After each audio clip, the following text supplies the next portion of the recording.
Greetings, YouTubians, and welcome back to Wayne Sharp World, where today we're going to be taking a look at the Ruike P865-B. Before I go any further into this review, I want to thank you guys for tuning in today. If you like what you see, do me a favor, do me a big favor, hit that subscribe button, follow along, and I'll continue to bring you guys the content. Now let's take a look at some overall specs on this knife. We have an overall length of 8 inches, a blade length coming in at 3.5 inches, a blade width at 0.75 inches, blade thickness coming in at 0.11, with a blade material of 14C28N, and that always makes me happy to see on a budget knife. It really, really does.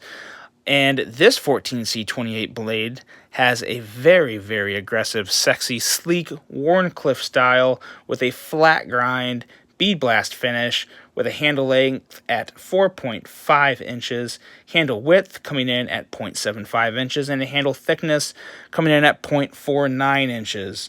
This is with G10 handle material. We have a right hand only tip-up carry. There's been a lot of right hand only carries lately. I'm sorry, lefties.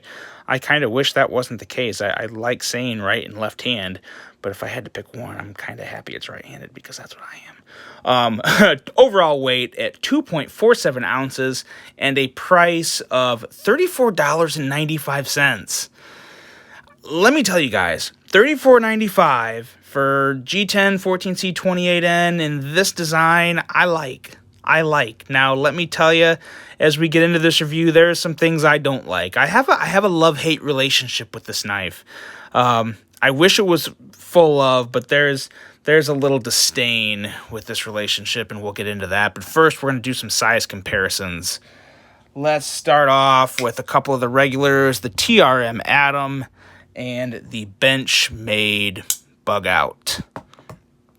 As you can see, this is a pretty long knife, a very slim knife, very slim and slender, but relatively long, considerably longer than the Bug Out, and really pretty close to the Atom. Atom has it by just a hair.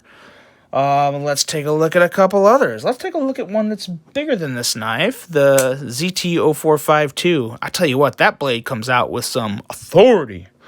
And the Spyderco Smock. Again, boy, there's some pretty blades right there. But again, pretty good size comparisons. Now let's take a look at some that line up a little more on the ergo side for me. Especially this one. This is the Kaiser Genie, and the closest I have in ergonomics is right here. You notice this is kind of more just one continuous straight line along with the back, and the Genie does have a little more of a hump, a little swell here, and with the finger, the finger curve there, it does feel a little different. But as far as just the overall thickness and slimness in hand, it's probably the closest I got. But then I also have the Quiet Carry Waypoint, which is also, it has that finger spot. But other than that, a little thinner too. But these are probably the two closest I have. This Ruike is a rather unique knife when it comes to ergos. I kind of wish I still had my CRKT CEO, but even that is a lot more slender than this one. So this is the best I got for you, but I think that gives you guys a pretty good overall idea of what we're dealing with here. And now let's talk about this guy. Just a very nice, long and slender Warnie. Probably the longest and slender. I've never seen a Wharncliffe quite like this. And I really like the continuous lines here. From the back of the spine all the way to the front of even the tip.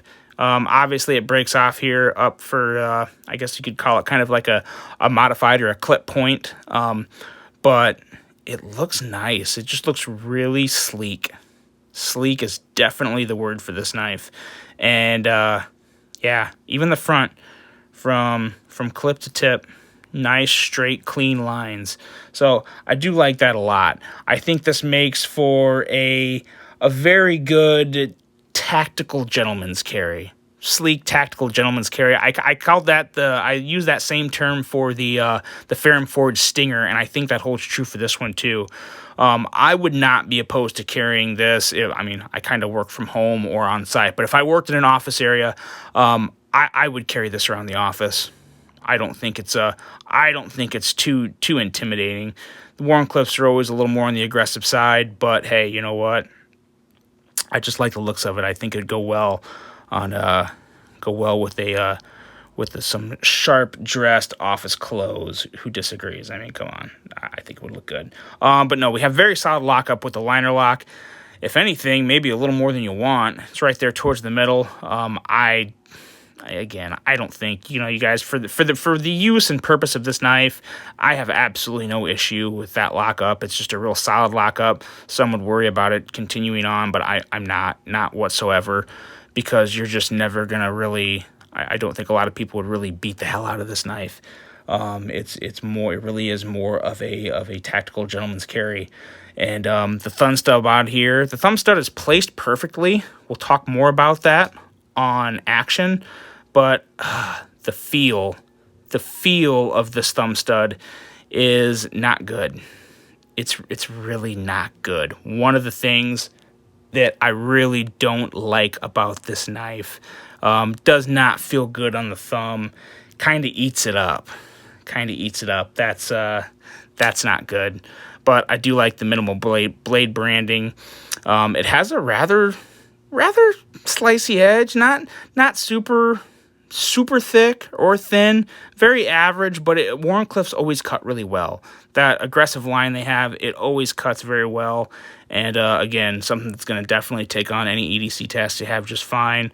You got a lot of stuff up here on the blade, but I don't think it's anything too annoying outside of that ridiculous serial number or whatever that is there. I kind of wish that wasn't there along with this. I'm assuming this is the maker's mark, which is actually, that's a pretty cool maker's mark.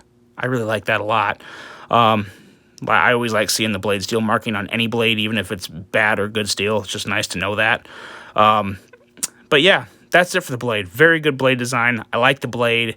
Really don't like the thumb stud. And onto the handle and ergos. Ergos are actually very good. Ergos are another part of this knife that I like very much. I don't like the hardware sticking out all over this darn thing. Now, granted, there's not a lot of hardware, so that's a good thing. But man, it's like flush. As you can see here, there's kind of like a line going on it. So it's kind of comes up to a little peak. And the middle, the screws, they still come over the top there, but on the sides, they're really bad. I can't get up, let's see. Yeah, there you go. Look at that. I mean, they just really stick out. I'm really glad there's just two, or it'd be a lot worse. But then on this side here, this one actually isn't quite as bad. But the show side is really what you want to be extra smooth and attractive, and it's just not. So they stick out too much. Not a big fan of that. The clip is actually kind of nice.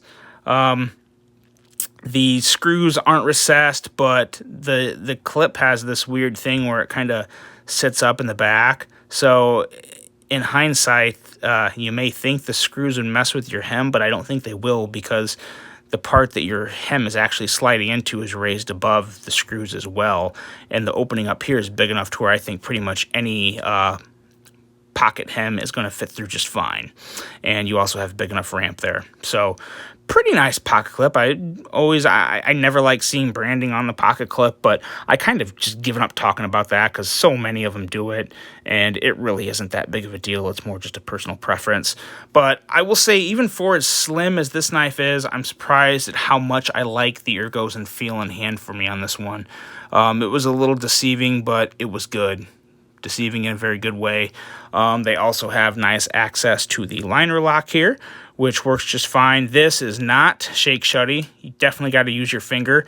And to open it, the action's really good. The action is actually really good on this. I don't have any real knocks with the action.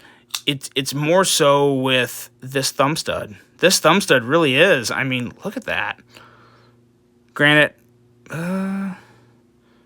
that is a result of using this knife. So, I would almost recommend, you could still buy it and then just sand down the edges of the thumb stud or figure out some way to mod it. I think you can. Yeah, that looks like, one second, is that? No, it's not. It is not any type of screw bit. But maybe there's some way you can just screw this thing off and put something else on. That would actually be really nice, because the placement of the stud is really perfect. It comes out great. Fires out absolutely amazingly. For a budget knife, again, I mean, you guys have to keep in context of what you're dealing with. You're working with, you have a $35 knife. So do I expect a $35 knife to come out like this quiet carry Waypoint? Absolutely not. Not for a second. So you get what you pay for, in a sense, but you get a lot for what you're paying for here, I will say. The action's very good. But yeah, I'll just say it one more time. That thumb stud will eat your thumb up. But if you don't mind that, or if you have, tough thumbs or whatever, definitely a knife worth checking out. Definitely a knife worth checking out. Overall thoughts are actually, they're mixed, but I would say they're leaning towards good. Because again, it's a $35 knife. It's initially a great design as far as the lines and blade, with, I think, a little mediocre execution. Because again, I just did it again, and that hurt more than any of the rest of them. So yeah, the thumb stud here just it doesn't feel great. It doesn't feel great, but again, for $35, I don't know. I'm a little torn on it. I don't want to say I don't like it, because I really honestly do. Maybe I'm just not a hard guy to impress, but I do like it overall. I just wish that thumb stud was not so aggressive on my thumb. But other than that, I do like it. What do you guys think? How many rakes have you experienced? I feel like rake is very hit and miss in the knife community. Some people know them and really like them. Some people have never handled them at all. What's your experience with them? What do you think of them? What do you think of this knife? Do you plan on taking a look at a rake? I look forward to hearing from you guys. I hope you have a great rest of your day. Until the next one, I'm out.